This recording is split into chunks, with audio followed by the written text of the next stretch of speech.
నువ్వు మంచి చేయాలనుకొని, లేకపోతే సాధారణంగా ఉన్నా, లేకపోయినా, నువ్వు చేస్తూ ఉన్నా, చెయ్యకపోయినా, నువ్వు ఎలాగ ఉన్నా ఎవడో ఒకడు నిన్ను తృణీకరించేవాడు ఖచ్చితంగా మన జీవితాలలో ఎదురవుతారు.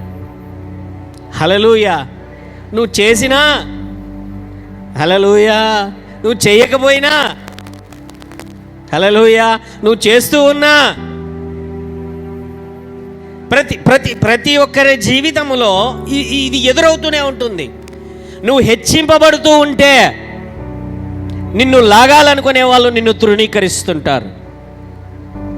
నువ్వు కింద అలాగనే ఉంటే, నువ్వు ఏమీ చేత కావడం లేదా, ఇంకా పెళ్లి కాలేదా, ఇంత ఏజ్ వచ్చింది, ఇంకా పిల్లలు పుట్టలేదా, ఇంకా చదువు అయిపోలేదా, ఇంకా పాస్ కాలేదా, పాస్ అయితే మంచి మార్కులు రాలేదా, హల్లెలూయా.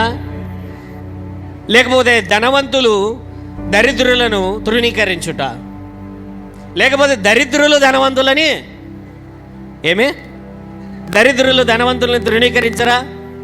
ఎందుకు తృణీకరించరు? వాని కొవ్వు ఎక్కువైందని అంటారు, నడిమంత్రం సిరి వచ్చింది, కొమ్ములు వచ్చినాయని అంటారు.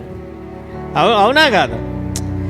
సాధారణంగా ఇప్పుడు చాలా చోట్ల మనం చూస్తుంటాం, ఒకే క్లాసులో బాగా చదువుకున్న వాళ్ళు ఉంటారు, అదే క్లాసులో స్నేహితులు అంతంతగా చదవని వాళ్ళు ఉంటారనమాట. ఈ మధ్యకాలంలో బ్యాక్ బెంచర్స్ వాళ్ళు గొప్పగా ఏదేదో చేస్తారు అని, అదేదో సీరియళ్ళల్లో, సినిమాలలో, వెబ్ సిరీసుల్లో అక్కడ ఇక్కడ అంతా కూడా టామ్ చేస్తూ ఉంటారు. వెనకాల కూర్చొని చదువు లేకపోయినా కూడా ఎదిగిపోతారని నేను చూసిన వాళ్ళల్లో సరిగా చదువు లేని వాళ్ళు కిందనే ఉన్నారు, సరిగా హల్లెలూయా బాగా చదువుకున్న వాళ్ళు ఉన్నతంగానే ఎదుగుతూ పోతూ ఉన్నారు. అలాగని చెప్పి వెనకలుండే వాళ్ళు వెనకలా లేరు, ముందరుండే వాళ్ళు